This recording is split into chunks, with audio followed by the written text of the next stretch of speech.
Hello, BookTube. Well, as you know, today is the first day of Nonfiction November, a venerable BookTube event created by Olive at a Book Olive, designed to show a little love for nonfiction, to get you to read some if you read none, get you to read more if you read some already, to show that nonfiction gets a bad rap. In the reading world, people tend to think, I don't have to read nonfiction, do I? It's not homework, is it? And I maintain that the reason for that is because most people who write nonfiction think that if they just show up and dump the contents of their research onto the page, their job is done and they can collect their check and go home. And that isn't true. That's never, in fact, been true, not since the so-called father of history, who knew better than to tell a boring story.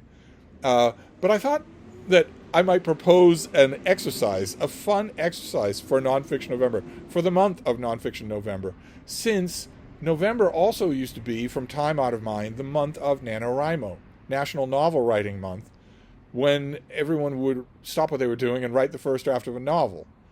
NaNoWriMo has shot themselves in the foot and other parts of their anatomy recently, so not a lot of people that I know are actually doing NaNoWriMo this year. But there's still the urge to write, and I have said forever that there's no such thing as creative people or non-creative people. That dichotomy does not exist. Creativity is a muscle, like anything else. The more you work it, the better shape it's in. That's all. Maybe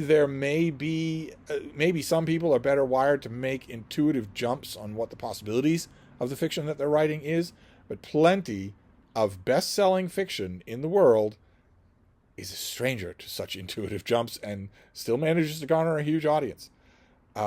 Robert Jordan wouldn't have known one of those artistic, intuitive jumps in fiction if it had walked up to him with a name tag that says, "Hello, my name is Intuitive Artistic Jump."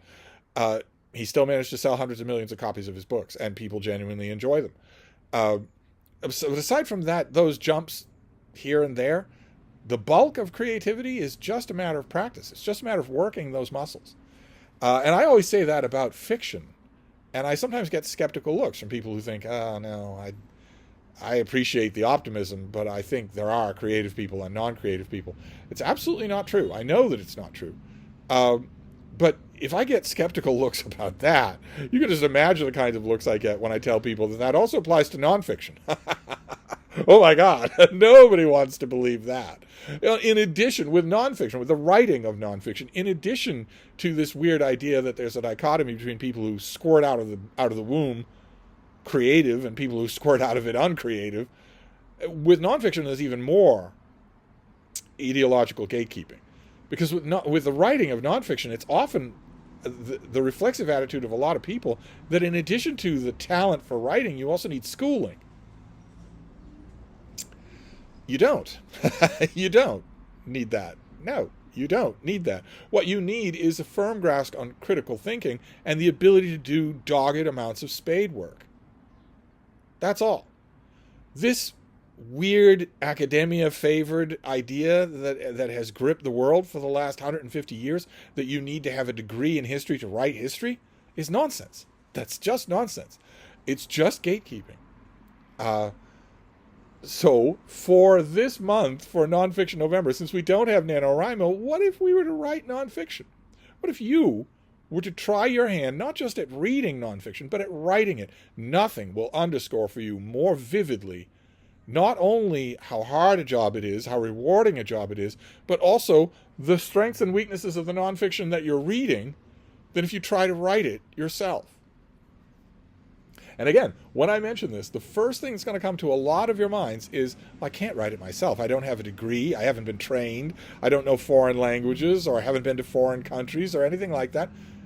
None of that is necessary at all, especially as a fun exercise to introduce you to the world of doing this. None of that is necessary. All you need to do is pick something in the world and decide to tell its story, its history, to tell its nonfiction. Here, the one parameter that I would very much advocate is that it be a story that is over. So, pick a subject that's not over. There are a million subjects all around us that aren't over. My country is headed on skidded tracks straight to a subject that will never be over. But let's say the U.S. withdrawal from Afghanistan. Okay, so there are a million newspaper accounts. There's tons of video footage. You could maybe say, okay, I want to write a history of that. But, and I applaud that. But you know as well as I do that there are huge amounts of extremely important stuff about that story that are not known. So you would, right out of the starting gate, be writing an incomplete, inefficient thing. You'd be writing something that no one would bother to read. For informational value, for educational value, it would all be down to your writing ability, which we'll get to. But that's kind of fruitless, to take a few of those major elements of any writing endeavor off the table from the beginning. So I would argue that you pick a smaller subject, first of all, and a finished subject, something that's settled, that's over and done with. And then decide to write its history. Decide to write an account of it. That is going to acquaint you with all the aspects of writing nonfiction, which is going to help you with reading nonfiction. When you decide to tell the history of something, you're going to have to figure out the shape of your product. When did that history start? What shape does it take?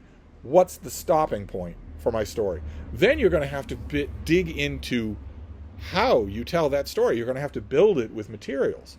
What are those materials? So let's take an example. Your library. Let's take your library. Let's say that you have a city library.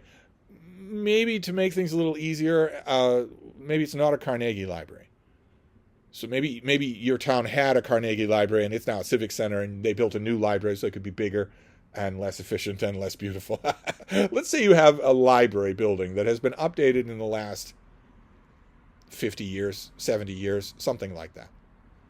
And let's say that you want to write a history of how that happened. Well, how would you go about that? Everybody's interested in their library, so you have the interest in your subject right away. But let's say your library was renovated 50 years ago, 70 years ago, Keokuk, Iowa. So you have a new-ish library. No, there are no plans and there is no budget to make a new library or even extensions on the old one. So it's a settled subject. And probably all the people who were involved in spearheading the project, managing the project, hiring a specialist for the project, raising money for the project, probably all of them are dead. But maybe not. And maybe their descendants are alive. You're going to want to talk to people for this nonfiction project. In order to write a history of that building, you're going to want to investigate everything about it. Now, the first step that you'll take will be to read what other people have written about that subject. When your library was being renovated, if it was renovated or rebuilt 70 years ago, probably your little town had 3 weekly newspapers, 3 weekly or daily newspapers. Now it has none. But once upon a time, it probably had a plethora of people asking questions to the people who were involved. Where are those newspapers? Those newspapers don't exist anymore. Where are those records? And can you view them? How do you have to go about the process of viewing them? Who do you have to talk to? How long do you have to take? How cumbersome is it?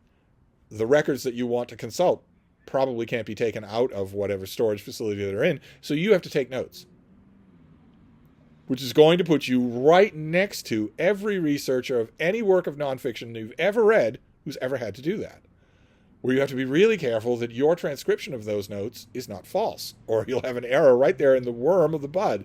But what about all the rest of it? What about pictures? And what about the people who were talking about this event when it happened? You're reading their words in a newspaper, in the Town Crier or the Lantern or the Picayune. But do you know? How well do you know that that is reliable? How reliable is that? That's not the Word of God. You at the very least have to say in your own account that it is written in a newspaper. You didn't hear it said, and you probably don't have access to either the person who did the talking or the person who did the reporting. But was the newspaper politically aligned against the group that spearheaded the renovation? That might change the quotes, might change the emphasis. You don't know what's not being said. You have to go back to the subject and analyze all of that. When did this actually start? Who started it and why? What did they say about it? And how can I know that any of it is true? How can I know that any of these facts are true? Once you start doing that, you then have to build a timeline and one of those white dry erase boards with lines all over them, like in a conspiracy theory. You've got to figure out what happened when and who was there to do it. Who were the real driving forces behind this? Where did the money come from? Were there snags or halts in the work stoppage? Did international or national events intervene? A war? A draft? You're going to want to learn all of that. Now, the end goal at the end of all of this, once you've amassed all this material, is still going to be to write a fascinating narrative. If you don't do that, you've failed. If you don't do that, you've failed. A boring book is a bad book. And you don't want to write a bad book. And we're not talking about a whole book here. We're talking about just a fascinating account. I feel certain, I've done this, I feel certain that you will love the process. You'll love it. It's invigorating, and boy, does it do more than anything to tear down this stupid dichotomy between people who are allowed to write history, and people who aren't. That dichotomy is false. It is not a real thing. You need elbow grease, and you need hustle. You need to find original sources and question everything. And then you need to amass all the facts that you can possibly amass about your subject. So the building of a new library in your town 70 years ago. Where did the materials come from? Who was involved in the bidding? Was there bidding for the contract? If there wasn't bidding, or even if there was, the person who won the contract, what other work did they do? You'd have to trace them. You'd have to track them down. Now, at your fingertips, you have the greatest research tool that has ever existed in the history of the world. You have the internet. And this will also teach you about that. It will teach you the limits of the internet. Little side note here: investigate other search engines than Google. But it will also teach you the glories of the internet. You'll be able to hunt down all kinds of things. This will test your creativity. Where would you go to find out about these things? Well, there'll be local historical societies. They're invaluable sources of information. They'll probably all have Facebook pages. They're generating their knowledge and their information from primary sources. What are those primary sources? Can you see them? Can I go to my local historical society and ask to see primary sources? Most historical societies will welcome that, provided you seem normal and aren't going to destroy things. They'll probably welcome that, and that will give you a feeling of what historians do. That's all that historians do. They start with primary sources and the broader context of those sources and build upwards from there. Now, in the cutthroat world of the highest levels of commercial history and biography, those people also charter planes, pay a king's ransom for previously unseen sources, pry an interview out of that one key person who's still alive and hasn't talked to anybody else. They'll want those as sale measures for their book. Usually those little things, those little gets, those little triumphs, don't actually improve the overall narrative. The overall narrative is done by humble spade work in archives. Have you ever done that? I think you'd find it a lot of fun. For Nonfiction November, but also as a fairly well to NaNoWriMo. If you were to write nonfiction this month, what would it be? It could be your library, but it could be something every bit as humble elsewhere. A municipal pool. A local building. The reason that I make the focus small and local is because those stories are more than likely to be done and non-controversial. The last thing you want, if this is the first time you've ever done this, is to get people's hackles up by simply asking questions. And you will do that if you ask questions about a non-finished subject. But the building of a local library? Probably not. I think it's an excellent exercise that you maybe ought to contemplate. You are going to find yourself asking, or you should remind yourself to ask all throughout this project, how do I know that's true? So there was a little booster booklet, was never for sale in bookstores, it was circulated privately in 1955, about this new library, which talks about how expensive the equipment was and how expensive the material was, and we spared no expense. It was a lot of voices were raised saying we really should cut corners, but we insisted that we not. Okay, that's great for a booster pamphlet, but is any of that true? Where can you find any evidence of anyone actually saying that?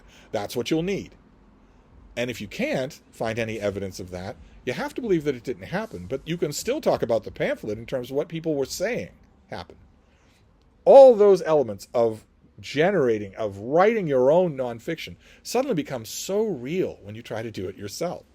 I speak from a certain amount of experience, including ongoing experience now, but I do not advise you to research serial killers. They have a way of getting inside your head and not leaving, so I don't advise that. But something else, some finished subject, you should give it a try and see what it's like. I think it will make nonfiction, the reading of nonfiction, even the headiest nonfiction, a lot less intimidating when you realize that the tactics, the strategies, the pathway that you're taking to write that kind of stuff is no different from what any published historian that you've read or are reading for Nonfiction November takes. Everyone has to take the same path. They all have to do that. How do I know what I know? How do I know that? So-and-so took the trolley to work. How do I know that? Was there a trolley? Did it stop anywhere nearby? Did so-and-so tell that to a reporter? Did so-and-so ever say that to anyone else? Is there any proof other than so-and-so saying it that it ever happened? How can I look for that proof? Where can I find that proof? All of that is fascinating to do.